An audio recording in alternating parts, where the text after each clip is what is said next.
Hello, this is Whathehadas. I'm here on a Tuesday evening, or Tuesday afternoon rather.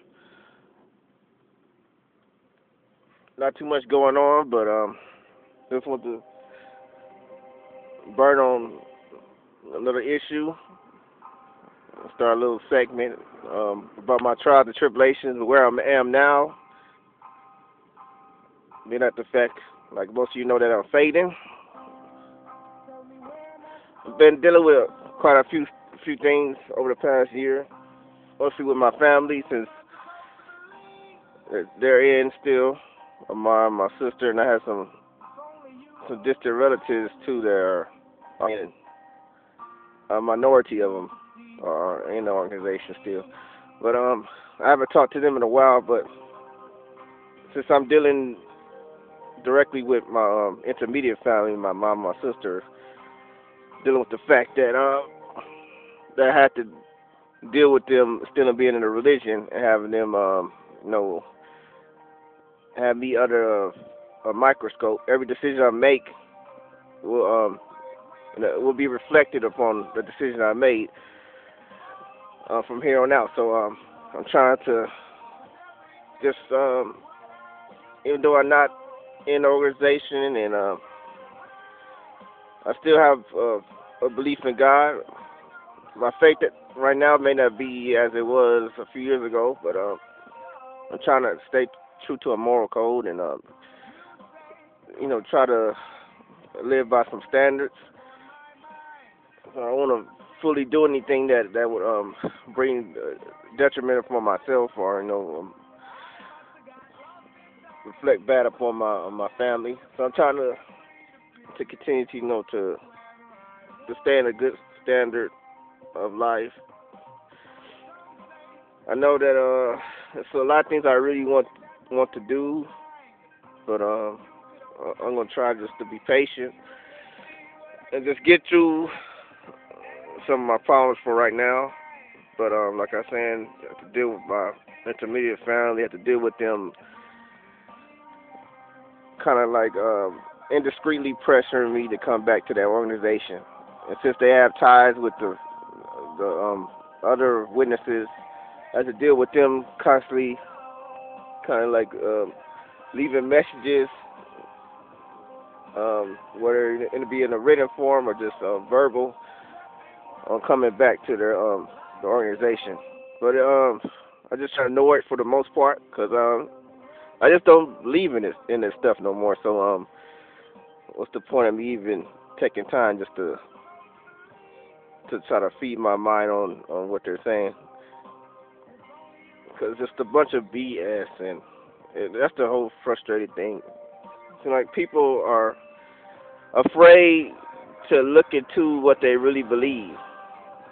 And like I seen somewhere, I don't know if it's stated in some book. I think it was in, I don't know if it's in the Combat and Mind Control, but I've seen it somewhere. But if the truth is really the truth, it should be able to stand on its own. It shouldn't need somebody to protect it. Because if it's truth, it'll be able to protect itself. So you don't need nobody to try to stand up for it. It'll be able to stand up for itself. Its truth is facts. The facts will combat the fiction.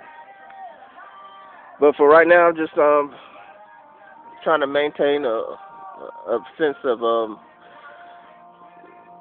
just trying to maintain a positive attitude, because it is kind of hard coming from that cult, and all of a sudden you have to change your perception on how you view life.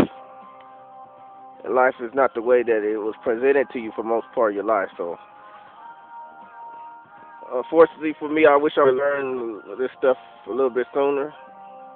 Granted, we're in an information age. I think if I had some of the resources a few years ago, even though I had access to it, if it would have been at a place where I can have some privacy to really look into things. Cause I've always been curious, but because of the situation, being around fellow witnesses, puts a damper on your curiosity.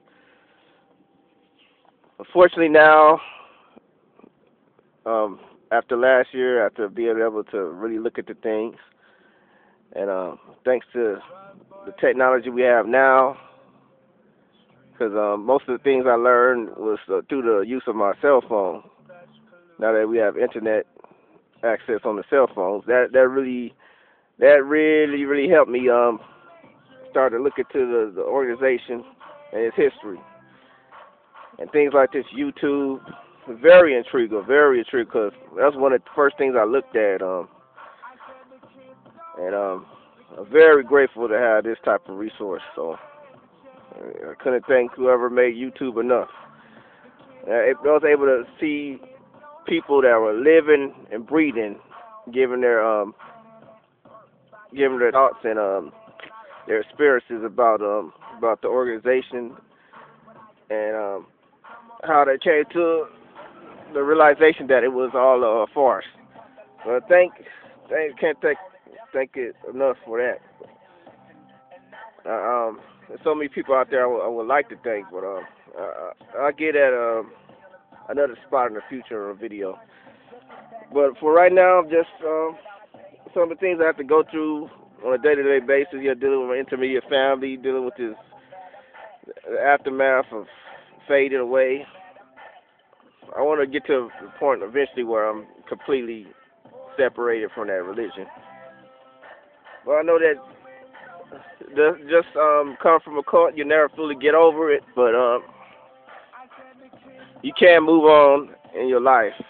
But just use the experience you have, just use it to either help somebody else or to continue to help yourself. So that'll be my goal, just to learn from the experience and try to apply it. But yeah, last year, reading Ray Francis books, when I first got a hand on them, it kind of opened my mind to a lot of things that I saw, but I just didn't pay attention to. And I'm really sad that he died, but I thank him very much for what he has done and helped a lot of people out there. I really appreciate some of the things he brought out in his book, especially the crisis of conscience. And I really like the Christian freedom, how he broke down the witness theology and all the doctrinal the doctrinal gray areas that the society makes in black and white. But yeah, there's so many things I just trying to get to right now with that with being out of the religion. But yeah, that's my current situation right now. I'll talk about it more in detail on the next video. So thank you out there. Whathehadas. What I have is what I give to you, and what I got is what you get.